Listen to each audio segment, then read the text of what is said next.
यिर्मयाह 48। मोआब का विनाश। मोआब के विषय इजराइल का परमेश्वर सेनाओं का यहोवा यूं कहता है, नबू पर हाय, क्योंकि वह नष्ट हो गया। किर्यातोम की आशा टूट गई, वह ले लिया गया है। ऊंचा गढ़ निराश और विस्मित हो गया है। मोआब की प्रशंसा जाती रही, हेशबोन ने उसकी हानि की कल्पना की गई है। आओ हम उसका ऐसा नाश करें कि वह राज्य न रह जाए। हे मदमेन, तू भी सुनसान हो जाएगा, तलवार तेरे पीछे पड़ेगी। होरोनेम से चिल्लाहट का शब्द सुनो, नाश और बड़े दुख का शब्द सुनाई देता है। मोआब का सत्यानाश हो रहा है, इसके नन्हे बच्चों की चिल्लाहट सुन पड़ी, क्योंकि लूहीत की चढ़ाई में लोग लगातार रोते हुए चढ़ेंगे और होरोनेम की उतार में नाश की चिल्लाहट का संकट हुआ है। भागो, अपना अपना प्राण बचाओ, उस अधमुए पेड़ के समान हो जाओ जो जंगल में होता है, क्योंकि तू जो अपने कामों और संपत्ति पर भरोसा रखता है, इस कारण तू भी पकड़ा जाएगा। और कमोश देवता भी अपने याजकों और हाकिमों समेत बंधुआई में जाएगा। यहोवा के वचन के अनुसार नाश करने वाले तुम्हारे हर एक नगर पर चढ़ाई करेंगे और कोई नगर न बचेगा। घाटी वाले और पहाड़ पर की चौरस भूमि वाले दोनों नष्ट किए जाएंगे। मोआब के पंख लगा दो ताकि वह उड़कर दूर हो जाए, क्योंकि उसके नगर ऐसे उजाड़ हो जाएंगे कि उनमें कोई भी न बसने पाएगा। शापित है वह जो यहोवा का काम आलस्य से करता है, और वह भी जो अपनी तलवार लहू बहाने से रोके रखता है। मोआब के नगरों का विनाश। मोआब बचपन ही से सुखी है, उसके नीचे तलहट है। वह एक बर्तन से दूसरे बर्तन में उंडेला नहीं गया और न बंधुआई में गया, इसलिए उसका स्वाद उसमें स्थिर है और उसकी गंध जो की तो बनी रहती है। इस कारण यहोवा की यह वाणी है, ऐसे दिन आएंगे कि मैं लोगों को उसे उंडेलने के लिए भेजूंगा और वे उसको उंडेलेंगे, और जिन घड़ों में वह रखा हुआ है उनको छूछे हाथ फोड़ डालेंगे। तब जैसे इजराइल के घराने को बेतेल से लज्जित होना पड़ा, जिस पर वे भरोसा रखते थे, वैसे ही मोआबी लोग कमोश से लज्जित होंगे। तुम कैसे कह सकते हो कि हम वीर और पराक्रमी योद्धा है? मोआब का तो नाश हुआ, इसके नगर भस्म हो गए और उसके चुने हुए जवान घात होने को उतर गए। राजा धीराज, जिसका नाम सेनाओं का यहोवा है, उसकी यही वाणी है, मोआब की विपत्ति निकट आ गई और उसके संकट में पड़ने का दिन बहुत ही वेग से आता है।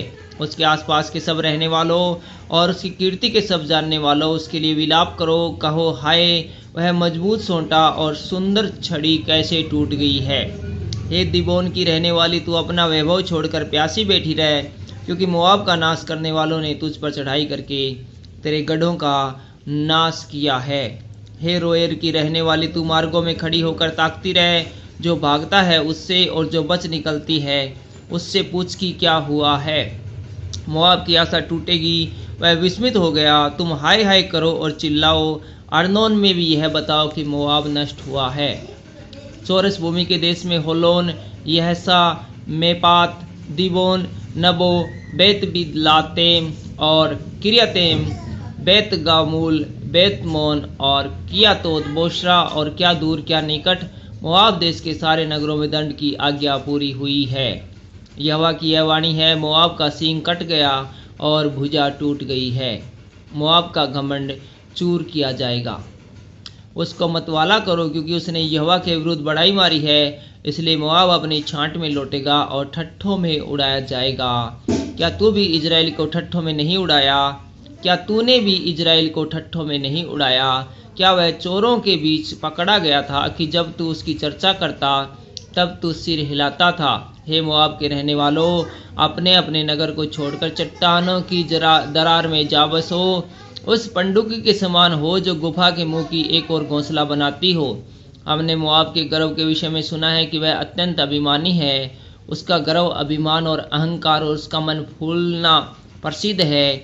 यहोवा की यह वाणी है, मैं उसके रोष को भी जानता हूँ कि वह व्यर्थ ही है, उसके बड़े बोल से कुछ न बन पड़ा। इस कारण मैं मोआबियों के लिए हाय हाय करूँगा, हाँ, सारे मोआबियों के लिए चिल्लाऊंगा। किरोरेश के लोगों के लिए विलाप किया जाएगा। हे सिब्मा की दाखलता, मैं तुम्हारे लिए याजेर से भी अधिक विलाप करूँगा। तेरी डालियाँ तो ताल के पार बढ़ गई, वरन याजर के ताल तक भी पहुँची थी।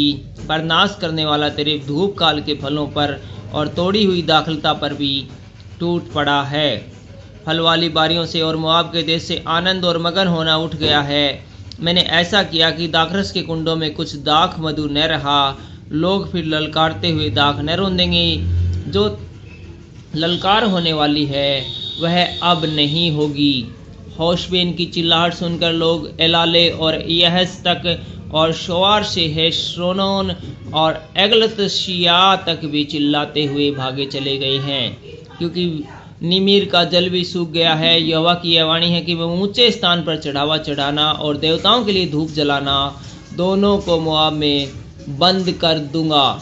इस कारण मेरा मन मोआब और किरहेरेस के लोगों के लिए बांसुरी सा रो रो कर अलापता है, क्योंकि जो कुछ उन्होंने कमाकर बचाया है वह नष्ट हो गया है। क्योंकि सब के सिर मुंडे गए और सब की दाढ़ियाँ नोची गई, सब के हाथ चीरे हुए और सब की कमरों में टाट बंधा हुआ है। मोआब के सब घरों की छतों पर और सब चौकों में रोना पीटना हो रहा है, क्योंकि मैंने मोआब को तुच्छ बर्तन के समान तोड़ डाला है।